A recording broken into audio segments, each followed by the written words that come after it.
अस्सलामुअलैकुम नाज़रीन, मां यहाँ सैयद मुनव्वर आलम। तव्हां ॾिसी रहिया आहियो point of order. Point of order में अॼु असां तव्हांखे उहो टॉपिक जेको इमरान ख़ान जी गिरफ़्तारी वफ़ाक़ी हुकूमत जे लाइ हिकिड़ो चैलेंज बणिजी वई आहे ऐं इमरान ख़ान जी मुख़्तलिफ़ जेका हिफ़ाज़ती बेल्स आहिनि ऐं ज़मानतूं आहिनि उन्हनि जो सिलसिलो जारी आहे। लाहौर हाई कोर्ट अॼु हिकिड़े 8 केसनि में इमरान ख़ान जी हिफ़ाज़ती ज़मानत मंज़ूर कई आहे। न सिर्फ़ु इहा 96 तक़रीबन मुक़दमात 94 मुक़दमात थी विया आहिनि इमरान ख़ान ते ऐं 6 मुक़दमात थींदा त सेंचुरी थी वेंदी। इमरान ख़ान इहो लाहौर हाई कोर्ट में चयो आहे। इमरान ख़ान जे हवाले सां त इमरान ख़ान अॼु लाहौर हाई कोर्ट में दरख़्वास्तूं जमा करायूं ऐं उन में हिकिड़ी 2 रुकनी बेंच तश्कील ॾिनी वई जंहिं ते इमरान ख़ान खे हाज़िरी जे लाइ लाहौर हाई कोर्ट अहकामात जारी कया। इमरान ख़ान खे 5:30 जो टाइम ॾिनो वियो ऐं इमरान ख़ान अदालत में लाहौर में अदालतुनि में पेश थियो। इमरान ख़ान जे वकीलनि इहो चयो त उन्हनि खे कुझु केसनि जी ख़बर कोन्हे, पर ही जेका केसिस आहिनि इन्हनि जे हवाले सां असांखे हिफ़ाज़ती ज़मानत खपे। ऐं इस्लामाबाद में ऐं लाहौर में इहा 8 मुक़दमात हुया। इस्लामाबाद में जेका 5 मुक़दमात हुया उन्हनि में 7 ॾींहंनि जी ऐं लाहौर में जेका 3 मुक़दमात हुया उन्हनि में 10 ॾींहंनि जी लाहौर हाई कोर्ट जी 2 रुकनी बेंच इहा ज़मानतूं मंज़ूर कयूं। इमरान ख़ान पाण पेश थियो, उते मुकालमो बि थियो। जज इहो चयो जस्टिस लाहौर हाई कोर्ट त ही जेको तव्हां तोशाखाना केस आहे उनखे ग़लति ट्रीट कयो आहे, तव्हांजी तरफ़ उन डील सही न कयो वियो आहे, तव्हांखे पेश थियणु खपे। इस्लामाबाद हाई कोर्ट अॼु हिकिड़ो अहम फ़ैसिलो इमरान ख़ान जे हक़ में ॾिनो आहे त जेका तोशाखाना केस में सेशन जज जा नाक़ाबिल ज़मानत वारनि गिरफ़्तारी इमरान ख़ान जा हुया उन्हनि खे मुअत्तल कयो आहे सुभाणे ताईं ऐं इमरान ख़ान खे पाबंद कयो वियो आहे त हू सुभाणे हर सूरत में सेशन जज जे साम्हूं पेश थिए ऐं पंहिंजी मौजूदगी ज़ाहिर करे। अगरि इमरान ख़ान अदालत में पेश न थींदो ऐं सेशन जज जे साम्हूं पेश थी पंहिंजी पोजीशन क्लियर न कंदो त इहो तौहीन अदालत हूंदी ऐं इन जी कार्रवाई शुरू कई वेंदी। इस्लामाबाद हाई कोर्ट हिकिड़ो मौक़ो ॾिनो आहे इमरान ख़ान खे ऐं इहो बि इमरान ख़ान जेको तफ़सीली फ़ैसिलो इस्लामाबाद हाई कोर्ट जारी कयो आहे उन हवाले सां इस्लामाबाद हाई कोर्ट लिखियो आहे त हीअ जेको पेशी आहे उन जे दौरान इमरान ख़ान जी गिरफ़्तारी न कई वञे, इमरान ख़ान खे मौक़ो ॾिनो वञे त हू अदालत में पेश थिए ऐं पंहिंजो मौक़िफ़ रखे। इहा न जॾहिं लाहौर हाई कोर्ट में इमरान ख़ान ज़मान पार्क खां रवानो थियो त वॾे अंग में पाकिस्तान तहरीक इंसाफ़ जा कारकुन इमरान ख़ान सां गॾु हुया। जलूस जी सूरत में इमरान ख़ान ज़मान पार्क खां लाहौर हाई कोर्ट पहुतो, उते 2 रुकनी बेंच इहा समात कई। इमरान ख़ान तक़रीबन 1.5 कलाक लॻो इमरान ख़ान खे ज़मान पार्क खां लाहौर हाई कोर्ट पहुचण में ऐं लाहौर हाई कोर्ट में उन्हनि जेको इंतज़ामात हुया इमरान ख़ान जी सिक्योरिटी जे हवाले सां इंतिहाई सख़्तु हुया। इमरान ख़ान उते मौक़िफ़ रखियो त हुनखे प्रॉपर सिक्योरिटी ॾिनी वञे, हू हर कोर्ट में पेश थींदो, हुकूमत सिक्योरिटी नथी ॾिए ऐं इन करे हू सेशन जज जे साम्हूं पेश न थी सघियो ऐं इहा वजह हुई। सुभाणे इंतिहाई अहम हिकिड़ी हेयरिंग आहे रावलपिंडी में सेशन जज जी अदालत में जंहिंमें तोशाखानो केस बि डिस्कस थींदो ऐं उते इस्लामाबाद में इमरान ख़ान खे पेश थियणो आहे, लाज़मी थियणो न त तौहीन अदालत जी कार्रवाई थींदी। इन खां पहिरें बि Islamabad high court Toshakhana case में इमरान ख़ान हिकिड़ो एफिडेविट जमा करायो हो, शिबली फराज़ इहो एफिडेविट जमा करायो हो जंहिंमें 13 मार्च जी उन्हनि एफिडेविट में हाज़िरी जे लाइ चयो हुयो, पर 13 मार्च ते इमरान ख़ान पेश न थियो। 18 मार्च पोइ नाक़ाबिल ज़मानत वारनि जारी थिया।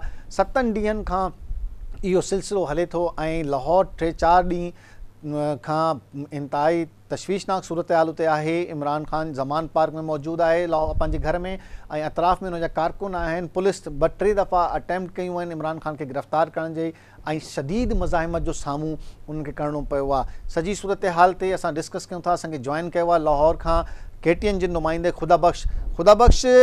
अॼु जेका हेयरिंग थी हू लाहौर हाई कोर्ट जे हवाले सां थोरो हुनजो अहवाल ॿुधाइजो ऐं कीअं इमरान ख़ान ज़मान पार्क खां लाहौर हाई कोर्ट पहुतो ऐं कहिड़ी बेंच हुई जंहिं इहा सॼी समात कई।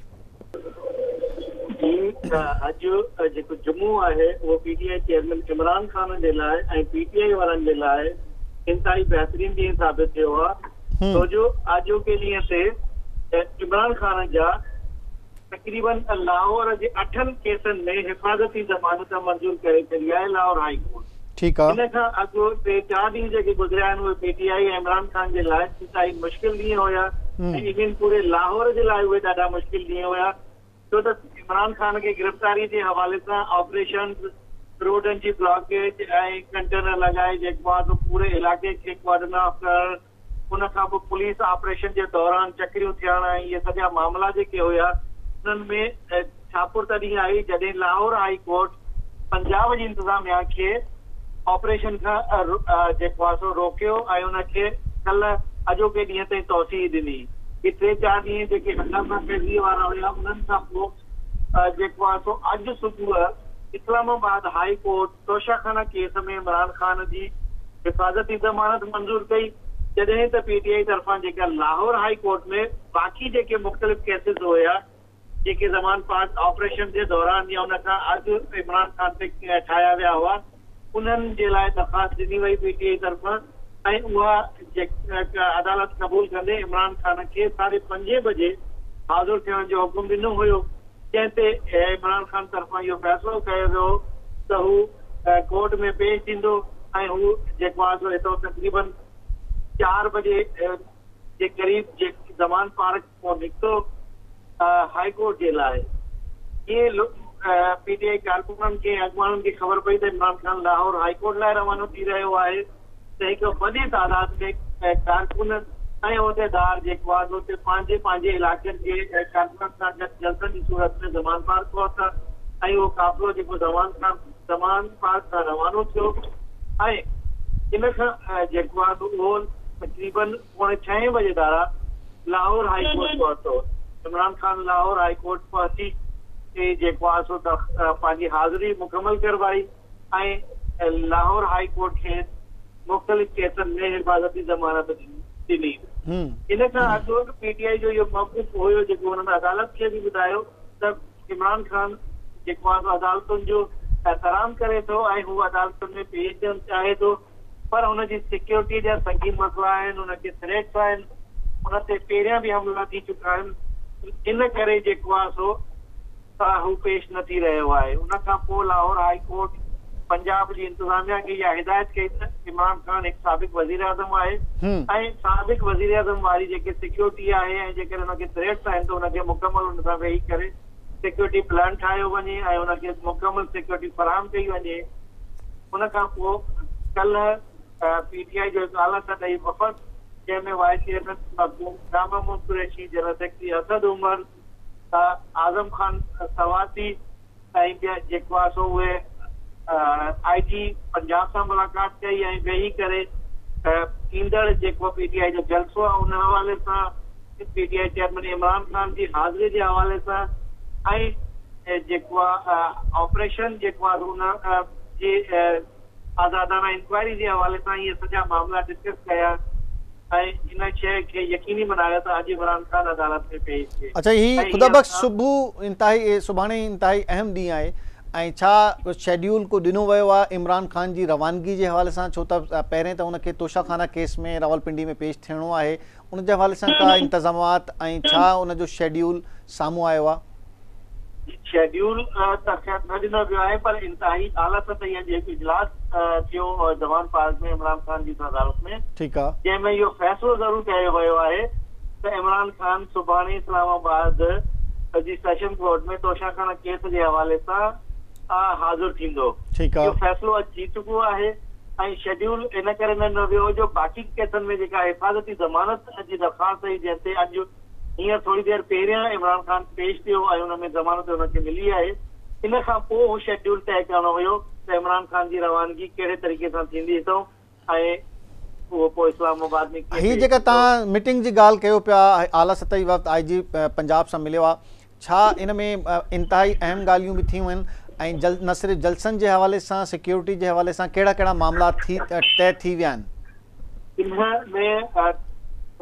में 4 मामला अहिड़ा हुआ जेके लाहौर हाई कोर्ट जी डायरेक्शन के हलंदे करे हुन में तय कया विया आहिनि। हिकु त PTI जेको बि जलसो या रैली कंदी उहा इंतिज़ामिया खे अॻु में आगाह कंदी, ठीकु आहे, ऐं इंतिज़ामिया सां वेही करे उन ते जेको आहे सो हतमी फ़ैसिलो वठी उन खां पोइ इंतिज़ामात शुरू कंदी त जीअं ॿिया मामला डिस्टर्ब न थियनि। सही आहे, हिकु इहो फ़ैसिलो कयो वियो आहे हुन मीटिंग में।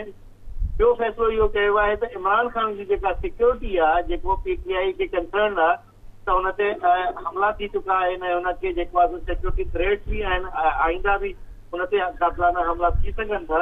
उन हवाले सां इमरान ख़ान जी जेका बि मूवमेंट हूंदी उहा इंतिज़ामिया खे ॿुधाई वेंदी त जीअं हू हुनजा इंतज़ाम करे सघनि।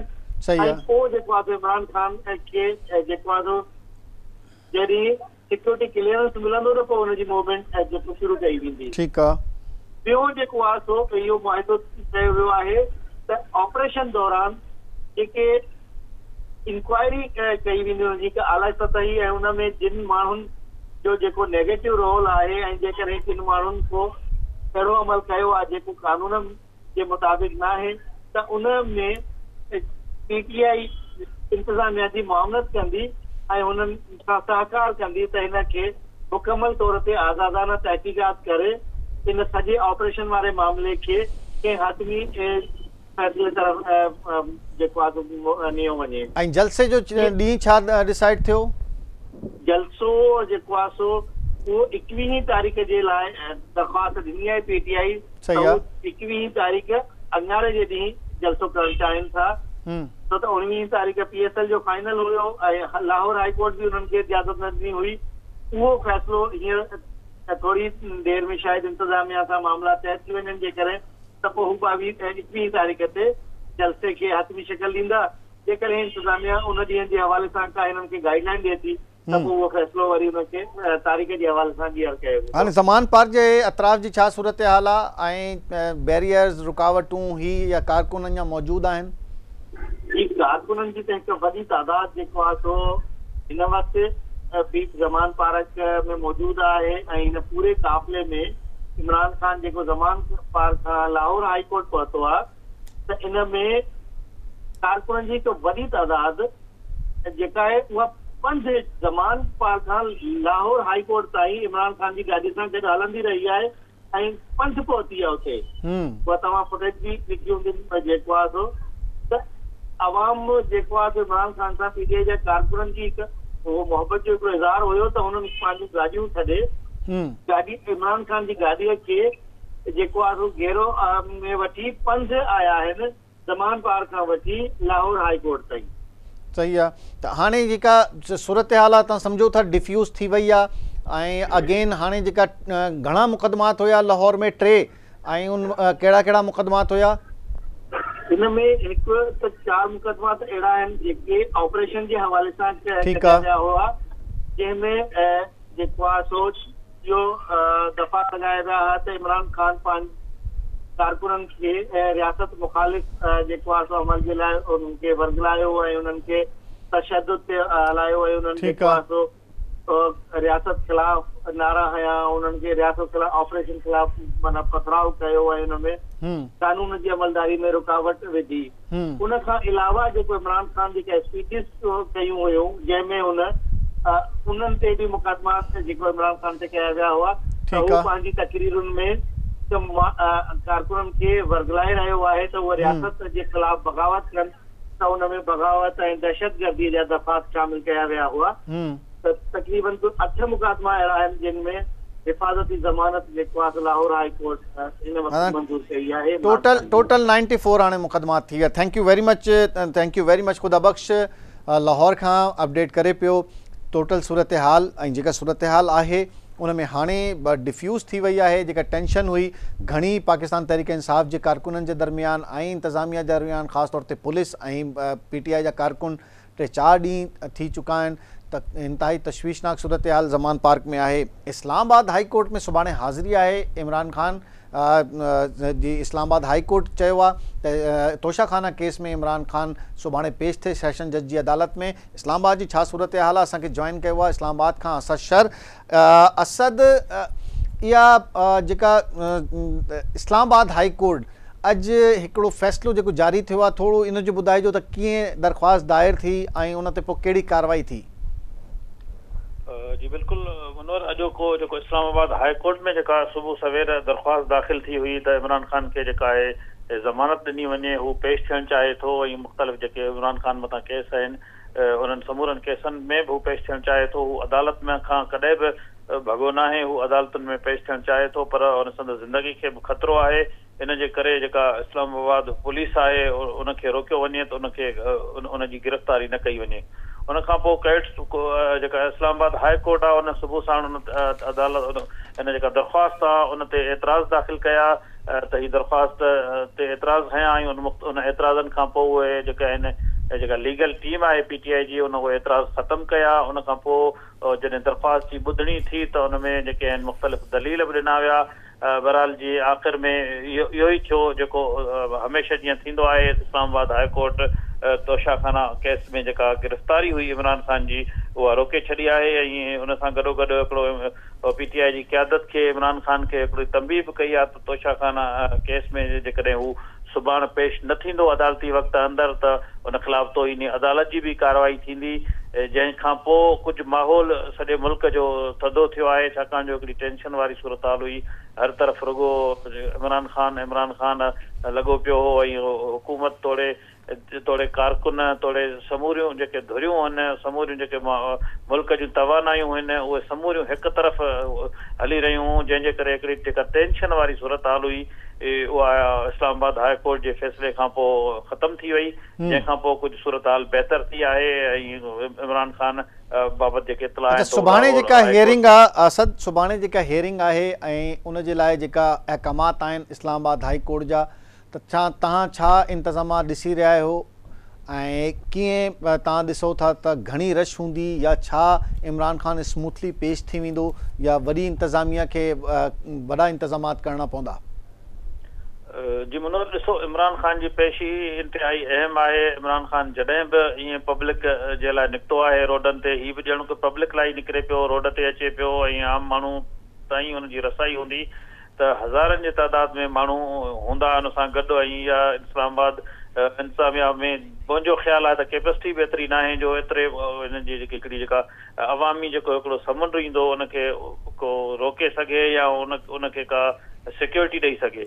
बहरहाल सिक्योरिटी जे लाइ इस्लामाबाद इंतिज़ामिया ऐं IG समेत डिप्टी कमिश्नर इस्लामाबाद समूरनि हिकिड़ो इंतिहाई अहम इजलास बि घुराए वरितो आहे जेको थोरी देरि खां पोइ इजलास शुरू थींदो जंहिंमें इमरान ख़ान जी सिक्योरिटी मुतलिक़ अदालती सिक्योरिटी मुतलिक़ उन समूरनि मामलनि ते गौर कयो वेंदो ऐं हतमी उनखे शिकिल ॾिनी वेंदी ऐं गॾोगॾु हिकिड़ी इज़ाफ़ी नफ़री बि जेको आहे तलब कई वई आहे। जेके बि अहलकार मोकलुनि ते वियल आहे उन समूरनि जूं मोकलूं बि रद्द कयूं वयूं आहिनि उन्हनि खे फौरी तौर ते पहुचण जी हिदायत कई वई आहे ऐं सिक्योरिटी जा जेके आहिनि सख़्तु इंतज़ाम करण जो फ़ैसिलो कयो वियो आहे त जीअं को बि अणवंदड़ वाक़ियो न थिए। PTI क़यादत खे जेके ख़दशा आहिनि त उनजी ज़िंदगी खे ख़तरो आहे त हिन सूरत हाल में असद ही तव्हां जेका सूरत हाल ॿुधायो था इहा सूरत हाल हूंदी सुभाणे त तव्हांखे लॻे थो त हुकूमत कंहिं नए केस में गिरफ़्तारी करे सघे थी इमरान ख़ान जी ऐं कोर्ट में छो त अचानक कुझु अहिड़ा अॼु बि उन्हनि चयनि त इमरान ख़ान जा वकील जॾहिं लाहौर हाई कोर्ट में पेश थिया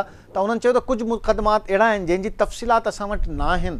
उन्हनि में बि ॾियो त अदालत चयो त जंहिंजी तफ़सील कोन्हे उहा असां वटि न आहे त उन में तव्हांखे ज़मानत न मिलंदी। त छा अहिड़ा कुझु मुक़दमात आहिनि जंहिंमें इमरान ख़ान जी ज़मानत न आहे या को नया मुक़दमो करे को FIR करे जीअं हूंदो आहे उन में को गिरफ़्तारी करे सघनि था को अहिड़ी हिकमत अमली? ॾिसो वॾो माज़ी में बि ईअं पाकिस्तानी सियासत जी हिकिड़ी रवायत रही आहे त जेकॾहिं जंहिंखे गिरफ़्तार करणो हूंदो आहे त पोइ हुनजे लाइ केस ठाहिणो या केस ॻोल्हणु को मसइलो न आहे हूंदो।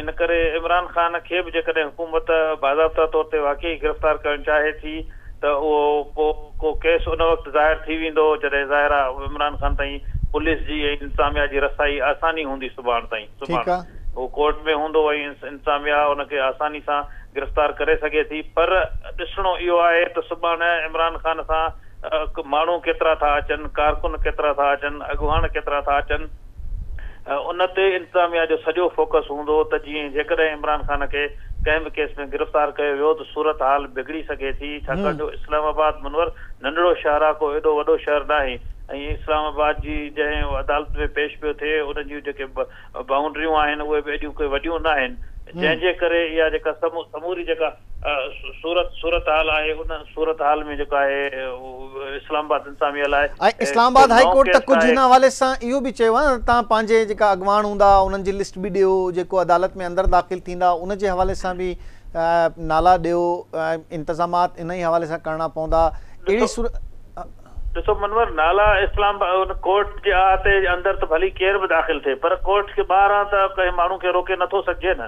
जी हाँ, जेके कारकुन हूंदा उहे रोडनि ते हूंदा, ऐं इहो जेको एफेट मर्कज़ तरफ़ रोड वेंदो आहे, इहो रोड जेको एॾो को वॾो रोड कोन्हे जंहिंमें कारकुन मापी सघनि। या तव्हां ॾिसंदव त इमरान ख़ान जो जेको नंढे खां नंढो जलसो बि हूंदो आहे, उन जेको नंढे खां नंढो प्रोग्राम हूंदो आहे, त उन में बि वॾे तइदाद में माण्हू अची वेंदा आहिनि ऐं उन्हनि जे लाइ रोड नंढा थी वेंदा आहिनि।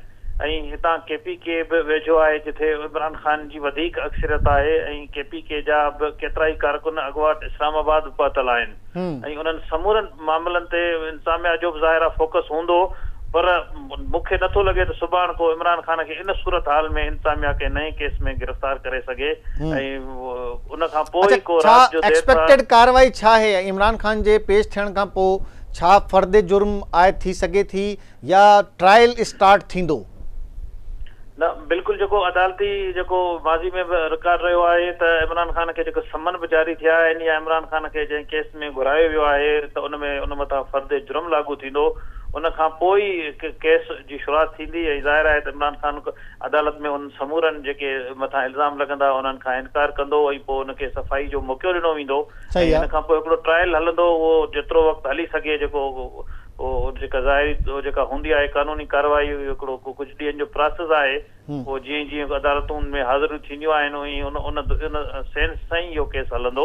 ऐं बाक़ी सुभाणे में को ज़ाहिर आहे सुभाणे रुॻो हुनखे पेश थियण ऐं फर्द जुर्म लागू करणो आहे, ऐं जीअं मुलज़िम सिहत जुर्म खां इनकार कंदो आहे, ऐं ज़रूरु इमरान ख़ान बि सिहत जुर्म खां इनकार कंदो, इनकार कंदो अचे पियो, त उन खां पोइ जेका केस ही जेका तौहीन जज वारी जेका जज वारो जेको केस आहे, इहो केस ताईं मुलतवी थियो आहे ऐं इन में छा अपडेट आहे?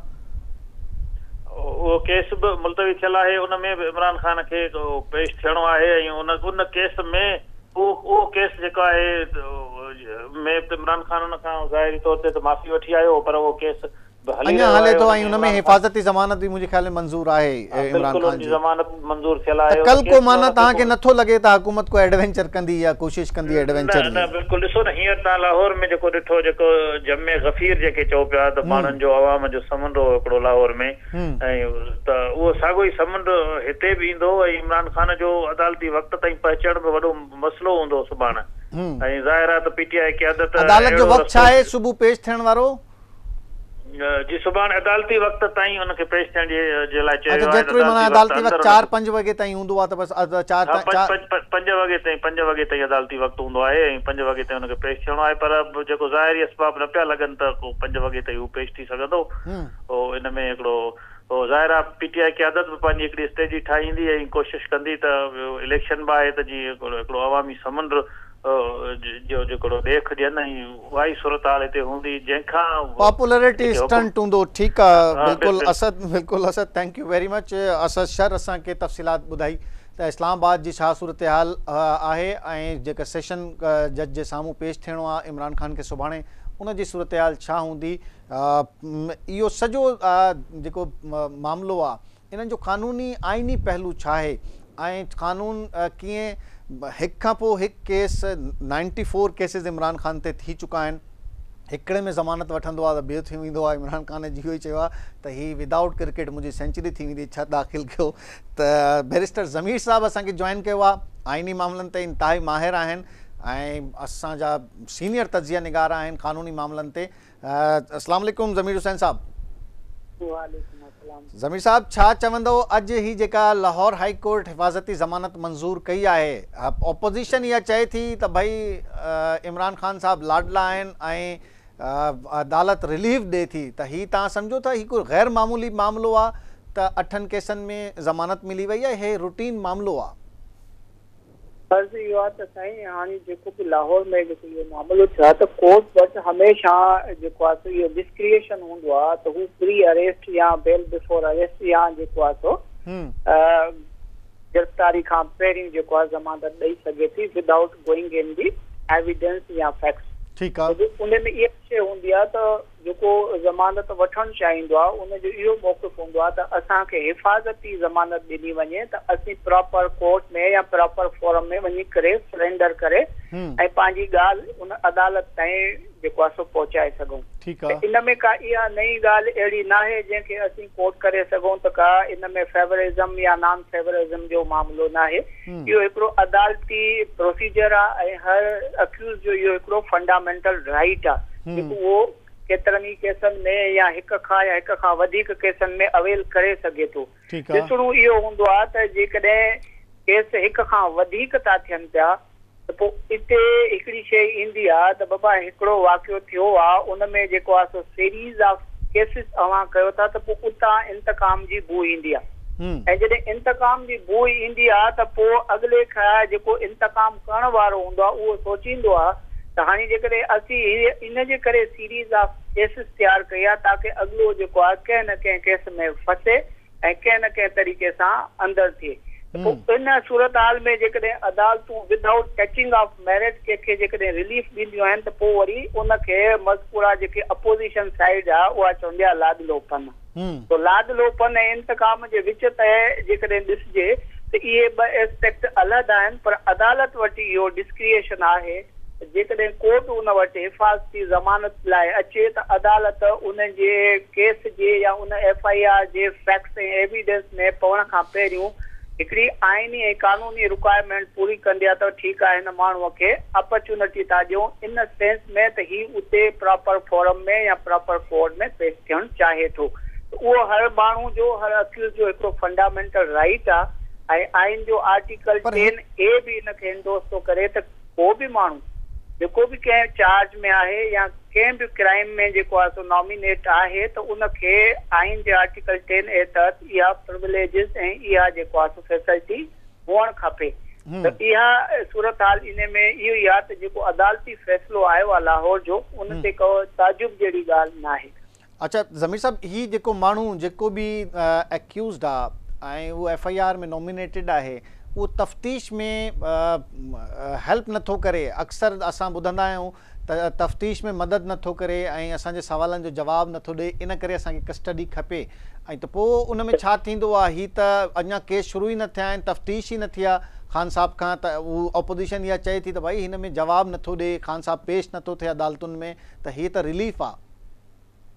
सर अर्ज़ु इहो आहे त हाणे ही जेकी अपोज़िशन ऐं हुकूमत हूंदी आहे उहो हिकिड़ी पंहिंजी प्रोपेगेंडा ऐं पंहिंजी एजेंडा रखी करे अवाम खे हिकिड़ो पंहिंजो इम्प्रेशन ॾींदा आहे ऐं कॾहिं बि ईअं कोन थींदो आहे त जेकॾहिं का हुकूमत विक्टिमाइज़ेशन कंदी आहे त उनखे तस्लीम करे असीं की असां ग़लति था कयूं या को बि अक्यूज़ हुजे या अपोज़िशन साइड वारो जेकॾहिं आइन ऐं कानून खे ॾिसो पिए कंदो आहे त उहो बि कॾहिं इहो इम्प्रेशन न ॾींदो आहे त असीं जेको आहे सो आइन ऐं कानून खे ॾिसूं पिए था कयूं बट हू प्ली वठंदो आहे त असीं विक्टिमाइज़ आहियूं या असांखे ही कंसर्न आहिनि जंहिंजे करे असीं इहा शइ फिल वक़्तु नथा करे सघूं।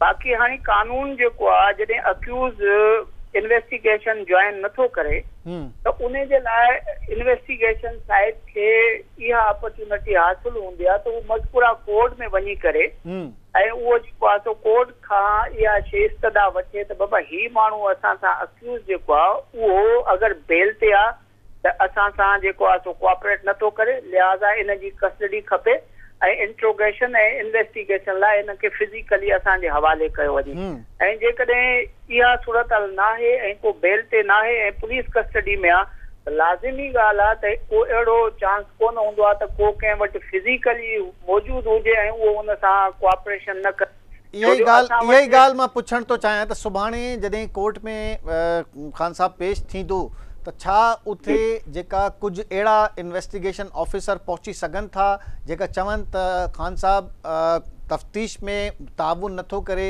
मावनत असांजी नथो करे असांजे सवालनि जो जवाब नथो ॾे त तव्हां इन जी कस्टडी असांखे ॾियो अहिड़ी का सूरत हाल थी सघंदी? साईं हाणे अर्ज़ु आहे त इहा तमामु वेरी इनिशियल पोज़ीशन आहे। 94 मुक़दमा अथनि ज़मीर साहब 94 कंहिं में बि तफ्तीशी अफ़सर अची सघे थो चए थो मूंखे पुछणो आहे ख़ान साहब खे त ख़ान साहब हिन में मुंहिंजो जवाबु नथो ॾे त मूंखे ॾियो तव्हां अॼु कोर्ट खां त इहा प्ली करे सघे थो? मां इहो पुछणु चाहियां थो सेशन कोर्ट खां जेका सुभाणे हेयरिंग आहे। कानूनी तौर ते इन्वेस्टिगेशन ऑफिसर जेको आहे सो इहा शइ कोर्ट जे अॻियां चई त सघे थो पर कोर्ट जेकी आहे पंहिंजे जेको आहे रूल्स एंड प्रोसीजर में कॾहिं बि कंहिं तफ्तीश ते जेको आहे सो असरअंदाज़ नथी थी सघे। ठीकु आहे। ऐं कॾहिं बि कॾहिं बि कंहिं तफ्तीशी अफ़सर खे न रोके सघे थी कम खां, न उनखे का डायरेक्शन ॾेई थी सघे या न उनजे लाइ का गाइडलाइन सेट करे सघे थी। लिहाज़ा तफ्तीशी ऑफिसर जेकॾहिं सम्झे थो त आउं जेको आहे सो इहा तफ्तीश नथो करे सघां, त पोइ या त उहा हायर अथॉरिटीज़ उनखे फोकस कंदियूं आहिनि, पोइ तफ्तीशी ऑफिसर चेंज थींदो आहे, या वरी जॾहिं तफ्तीशी ऑफिसर इहो सम्झंदो आहे त मूंखे ही माण्हू कोऑपरेट नथो करे, त पोइ उनजे लाइ कानून में हिकिड़ो इहो आहे त उनजो रिमांड वधंदो वेंदो आहे। त बाबा अञा ताईं ही मूंसां जेको आहे तफ्तीश में ताउन नथो करे, या ही जेके फैक्ट्स मूंखे हिन खां वठणा आहिनि उन में ही अञा जेको आहे सो डिले थो करे। मां पुछण इहो चाहियां त तफ्तीशी अफ़सर रिमांड ज़मीर साहब पुछण इहो चाहियां थो त तफ्तीशी अफ़सर किथे जो बि हुजे हू कंहिं बि कोर्ट में वञी करे सघे थो या सेम कोर्ट में वञिणो पवंदो उनखे? मिसाल तौर मां चवां थो 94 केसिस आहिनि, हिकिड़ो केस तोशा खाना आहे ऐं हू सेशन कोर्ट में पेश थींदो इमरान खान, त छा सेशन कोर्ट जे जज खे को ॿाहिरां अची तफ्तीशी अफ़सर इहो चई सघे थो त मूंखे कस्टडी ॾियो?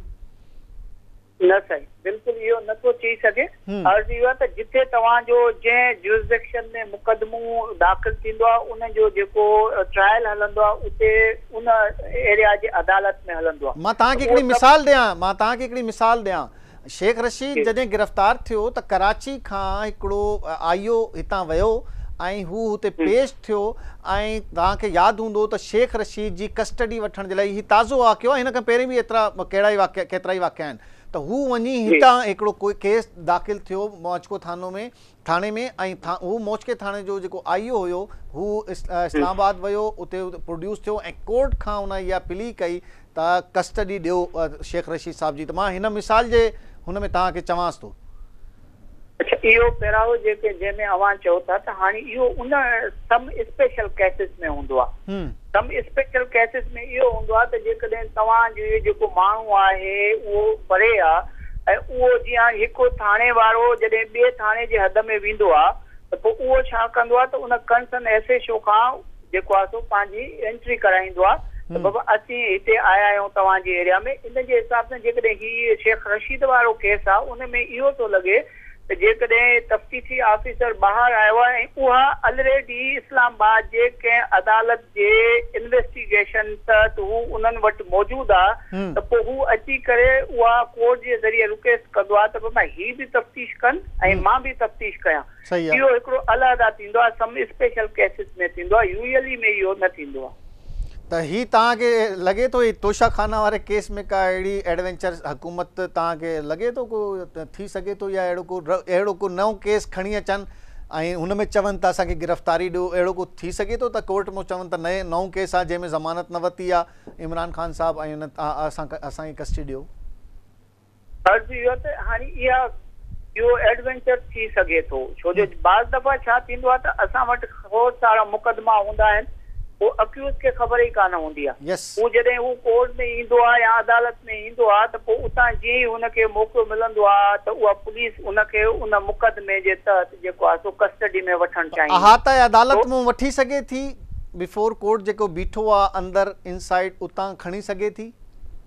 बिल्कुलु नथी खणी सघे, छो जो उहो जॾहिं कोर्ट में जेकॾहिं को माण्हू ईंदो आहे मुलज़िम त उहो कोर्ट में पाण खे सरेंडर कंदो आहे। ठीकु आहे। ऐं with in the court premises को बि उनखे जेको आहे सो उनखे गिरफ़्तार न करे सघंदो आहे मां सवाइ उहो जॾहिं हू कोर्ट जे प्रेमिसिस खां ॿाहिरि अचे। ठीकु आहे। Thank you very much barrister Zameer Hussain sahab, इंतहाई अहम गुफ्तगू कई आहे ऐं तज़ियो हिते उन्हनि जो जेको कयो आहे उन्हनि क़ानूनी एतबार सां इंतहाई अहम आहे ऐं ही जेका कुझु कंफ्यूजन अहिड़ियूं आहिनि त इमरान खान पेश थींदो त गिरफ़्तार थी वेंदो ऐं कंहिं नए मुक़दमे में हुकूमत गिरफ़्तार करे सघे थी, अहिड़ी का ॻाल्हि न आहे। हुकूमत को बि कंहिं बि कोर्ट मां कंहिं मुलज़िम खे कंहिं ॿिए केस में गिरफ़्तार करणु अहिड़ो आसान न आहे, ना ही को कोर्ट कंहिंजी कस्टडी हवाले करे सघे थी। रेयर केसिस में कंहिं थी सघे थो पर जेका पोजीशन आहे उन में अहिड़ो कोई एडवेंचर न थी सघंदो। हिते हिकिड़ो शॉर्ट वेलकम बैक नाज़रीन, पॉइंट ऑफ ऑर्डर में तव्हांखे ॿीहर भलीकार चऊंसि था आफ्टर शॉर्ट ब्रेक। ऐं असां पहिरें गुफ्तगू कयूं पिया त असांजो ही जेको इमरान खान हिफ़ाज़ती ज़मानत जे हवाले सां ऐं सुभाणे इस्लामाबाद हाई कोर्ट में जेका पेशी जे हवाले सां अपडेट आहे उन जे हवाले सां ॻाल्हि ॿोल कयूं पिया। इमरान खान खे हिफ़ाज़ती ज़मानत बि मिली वई आहे, इस्लामाबाद हाई कोर्ट में बि पेश थींदो, मामलात तक़रीबन तय थी विया आहिनि ऐं सिक्योरिटी जा जेका मामलात आहिनि हू बि तय थी विया आहिनि। पाकिस्तान तहरीक इंसाफ़ जो छा मौक़िफ़ आहे? असांखे जॉइन कयो आहे सिंध असेंबली में पाकिस्तान तहरीक इंसाफ़ जो अॻवान पार्लिमानी लीडर खुर्रमशेर ज़मान असां सां मौजूद आहे। खुर्रम साहब अस्सलाम वालेकुम। जी वालेकुम सलाम। खुर्रम साहब क्या कहना चाहेंगे? आज तो अदालत ने काफ़ी बड़ा रिलीफ दे दिया है इमरान खान साहब को। नहीं, देखिए, अदालतें तो जाहिर है कि अदालतों का एहतराम भी है और अदालतों से रिलीफ मिलता भी है। अदालतें भी इस बात को समझती हैं कि इस वक्त जो एक पॉलिटिकल विक्टिमाइजेशन पाकिस्तान तहरीक इंसाफ के साथ, पाकिस्तान तहरीक इंसाफ की लीडरशिप के साथ चल रही है, वो भी अदालत उन चीजों को देख रही है। और देखिए, अदालत कभी भी बेसिकली ये नहीं कह सकते कि अदालत रिलीफ देखती है। अदालत तो सच्चाई की बुनियाद के ऊपर जो वो फैसले लेती है। और आप जानते हैं बहुत अच्छी तरह कि इमरान खान तो सर्टिफाइड ईमानदार हैं और कोई ऐसा करप्शन का केस उनके ऊपर नहीं है। और ये हमेशा कंपैरिजन करते हैं कि हमने ऐसा किया, हमारे दौर में ऐसा था। हमेशा से याद रहे कि पाकिस्तान पीपल्स पार्टी की क़यादत और PMLN की जितने भी केसेस हैं वो सब करप्शन के केसेस हैं और सारे लूटमार के केसेस हैं। इमरान खान पे कोई करप्शन का केस नहीं है। नहीं, ये तोशा खाना का केस तो करप्शन का ही है, बनाए यही बना। आप मुझे बताइए।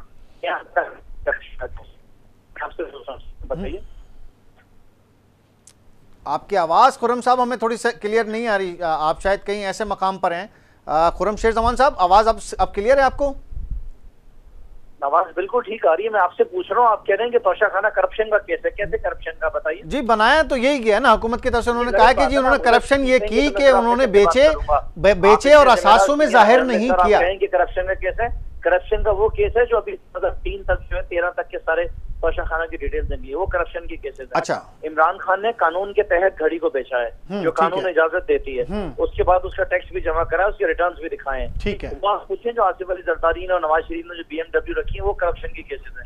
सो मेरी आपसे रिक्वेस्ट है कि जरा बात करने से पहले इंसान बड़े एहतियात से बात करे, क्योंकि हम आपसे एक्सपेक्ट करते हैं कि आप लोग हमेशा जो है जरा आवाम को जो बात बताएं वो ठीक बताएं। नहीं, हम इमरान खान के बाद तोशा खाना का कोई करप्शन का केस नहीं है। अभी जो केस है जो जिसमें प्ली ये है इलेक्शन कमीशन की कि उन जो असासेस हमें शो किए गए उसमें और जो बेचे गए उसमें ज़रा सा फ़र्क है, इसी की तो प्ली है, यही तो केस है। तो इलेक्शन कमीशन तो आपके सामने कि इलेक्शन कमीशन जो है किस तरह काम कर रही है, किस तरह कॉम्प्रोमाइज है, किस तरह के जो है वो हल्कों के इलेक्शन जो है अनाउंस कर रही है, वो तो सब आप जानते हैं। लेकिन तोशा खाना में बात करें तो ये जरूर 3 साल का तोशा खाना का जो रिकॉर्ड सारा निकला है, जो बाकी रह गया, जो अदालतों ने मांगे, उसके बाद जरूर डिस्कशन किया जाए।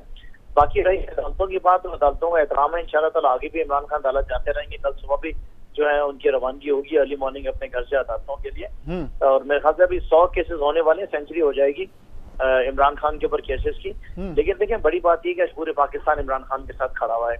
आज सुबह सिंध के लोग भी इमरान खान के साथ खड़े हैं। ये कर लें, इनको जितना करना है, आज नहीं कल तो इमरान खान नहीं आना है।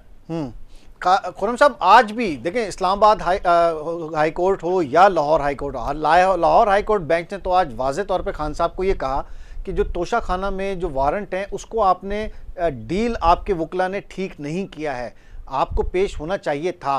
तो इतनी ये सारे सब कुछ ये सारा माहौल क्रिएट ना होता। आज तो अदालत ने भी कहा है। नहीं, देखिए, आप भी ठीक कह रहे हैं, अदालत का भी ठीक कहना है, लेकिन मैं आपसे सिर्फ इतना कहना चाहता हूँ कि आपके सामने है कि कुछ महीने पहले इमरान खान पे कातिलाना हमला हुआ है। ठीक है। और 3 गोलियां उनके पैर पे लगी है, कुछ सेंटीमीटर का फर्क था। खुदा ना खासा अगर पेट पे आ जाती गोली तो क्या होता। तो इमरान खान की जान को जो है वो खतरा है।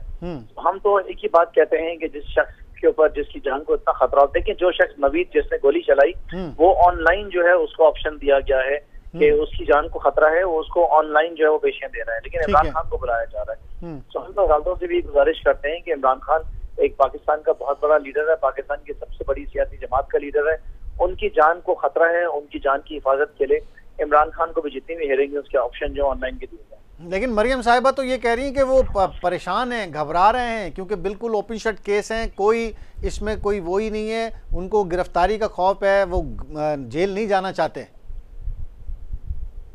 मेरे ख्याल से मरियम इज नोबडी नाउ, उनकी कोई वैल्यू नहीं है, बस वो आखिरी की चीखें उनकी निकल रही हैं, निकलने दें उनको, और वो तड़प रही हैं।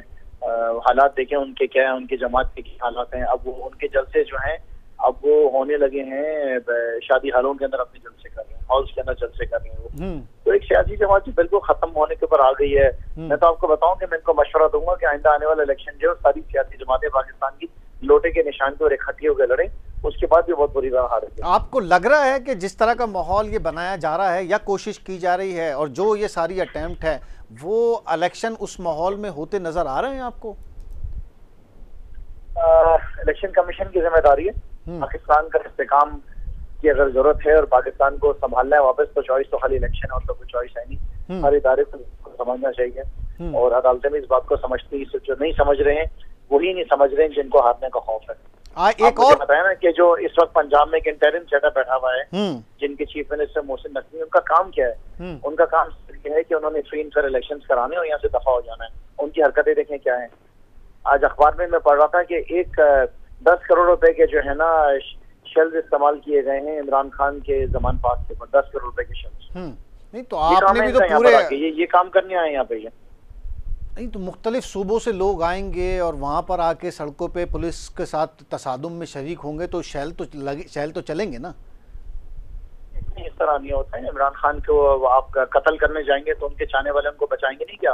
आप क्या चाहते हैं जिस तरह बेनजीर को शहीद कर दिया गया, बाद में उनके चाहने वाले रो रो के मर गए, तो हमने भी क्या यही करना है क्या? हम अपने लीडर को बचाने के लिए हर रास्ता इख्तियार करेंगे। और अच्छा, ये जो अदालत में कल पेशी आप समझते हैं कि स्मूथली हो जाएगी? क्योंकि आज भी सूरत हाल काफ़ी बड़ी तादाद में कारकुनान पहुंचे हैं और आज इस्लामाबाद हाई कोर्ट ने वाज़ेह अहकाम दिए कि इस तरह के इंतजाम किए जाएं इमरान खान की जानिब से कि कोई दुश्वारी ना हो अदालत को और कोई ऐसा प्रेशर फील ना हो। तो इतने सारे कारकुनों दी जाएगी इमरान खान को, तो क्यों नहीं जाएंगे? इमरान खान बिल्कुल जाएंगे। उन्होंने तो कभी मना नहीं किया। वो तो ये कह रहे हैं कि मेरी जान को खतरा है, फुल प्रूफ सिक्योरिटी दी जाए, पुलिस वहाँ पे मौजूद हो, तमाम लॉ एनफोर्समेंट एजेंसीज के लोग वहाँ पे मौजूद हों, तो क्यों नहीं जाएंगे इमरान खान? नहीं तो लेकिन ये इतने सारे कारकुनों के साथ जाके ये तो अपोजिशन क्रिटिसिज्म है कि जी प्रेशराइज कर रहे हैं, आप प्रेशराइज कर रहे हैं। वो कह रहे हैं कोई इमरान खान की कोई आप मुझे दिखा दें कोई उनकी ट्वीट आई हुई हो उनके अपने पर्सनल ट्विटर अकाउंट से, मैं कल जो हूँ अदालत जा रहा हूँ, सब आज मेरे साथ चले, दिखा देना। नहीं ऐसी तो कोई नहीं है, लेकिन ये मैं आपको बताता हूँ, सुने मैं आपको बताता हूँ, अगर इमरान खान कराची में कल होंगे और अदालत में पेश होंगे तो उनके चाहने वाले तो जाएंगे सारे, इसी तरह इस्लामाबाद वाले भी जाएंगे।